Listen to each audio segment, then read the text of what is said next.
రక్తపోటును తరచూ పరీక్ష చేయించుకోవటం ఎంత ముఖ్యమో పరీక్ష చేయించుకునేటప్పుడు సరైన జాగ్రత్తలు తీసుకోవటము అంతే ముఖ్యం.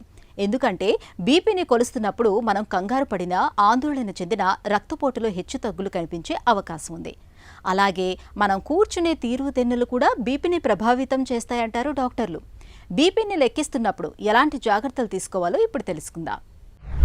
జనరల్గా ఇంటి దగ్గర కనుక మనం ఆటోమేటెడ్ బీపీ మెషిన్తో కానీ మానిటర్తో కానీ చెక్ చేసుకుంటుంటే మనం నిద్ర లేచిన తర్వాత ఒక హాఫ్ అన్ అవర్ తర్వాత చెక్ చేసుకోవాలన్నమాట. అది ఐడియల్ టైము. అది కూడా మనం చెక్ చేసుకునేటప్పుడు కాఫీ కానీ టిఫిన్ కానీ టీ కానీ అవేమి తీసుకోకూడదు.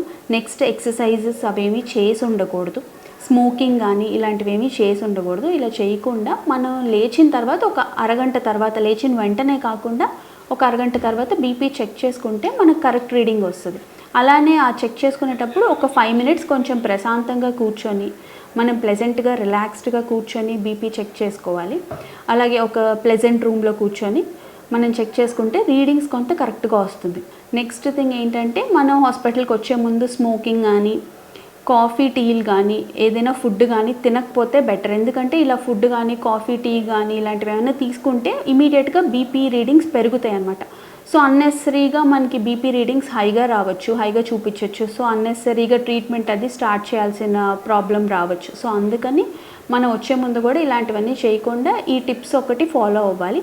నెక్స్ట్ థింగ్ కూర్చున్నప్పుడు కూడా లోపలికి వెళ్ళి డాక్టర్ ఆఫీస్లో కూర్చున్నప్పుడు కూడా మనము చైర్లో కొంచెం ప్లెజెంట్గా స్ట్రైట్గా కూర్చొని హ్యాండ్ అనేది కూడా మనం హార్ట్ లెవెల్లో ఉండాలన్నమాట బీపీ చెక్ చేసేటప్పుడు. అంటే పైకి కిందకి ఉండకూడదు. ఒకవేళ చెయ్యి కనుక మనకి బీపీ మెజర్ చేసేటప్పుడు కిందకు ఉంటే సో బీపీ రీడింగ్ కొంత ఒక 5 నుంచి 15 మిల్లీమీటర్స్ ఆఫ్ మెర్క్యూరీ వరకు పెరగచ్చు అనమాట, ఎక్కువగా చూపించవచ్చు. అలానే హ్యాండ్ పైకి పెట్టున్నా కూడా మనకి బీపీ రీడింగ్ కొంత ఎక్కువగా చూపించవచ్చు. సో అన్నెసరీగా మనకి రాంగ్ రికార్డింగ్స్ వస్తుంది. సో ఈ టిప్స్ ఒకటి తీసుకోవాలి. నెక్స్ట్ థింగ్ ఏంటంటే బీపీ రికార్డ్ చేసినప్పుడు 2 హ్యాండ్స్కి చెక్ చేయాలి. 2 హ్యాండ్స్కి చెక్ చేసుకొని 2 హ్యాండ్స్లో ఏదైతే ఎక్కువగా ఉందో ఆ రీడింగ్నే తీసుకుంటాం.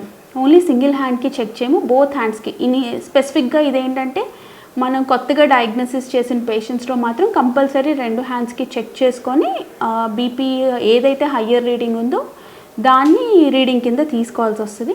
నెక్స్ట్ అలానే చెక్ చేసేటప్పుడు కూడా మాట్లాడకపోవడం బెటరు. అంటే మాట్లాడినా కూడా బీపీ కొంత పెరగచ్చు అనమాట.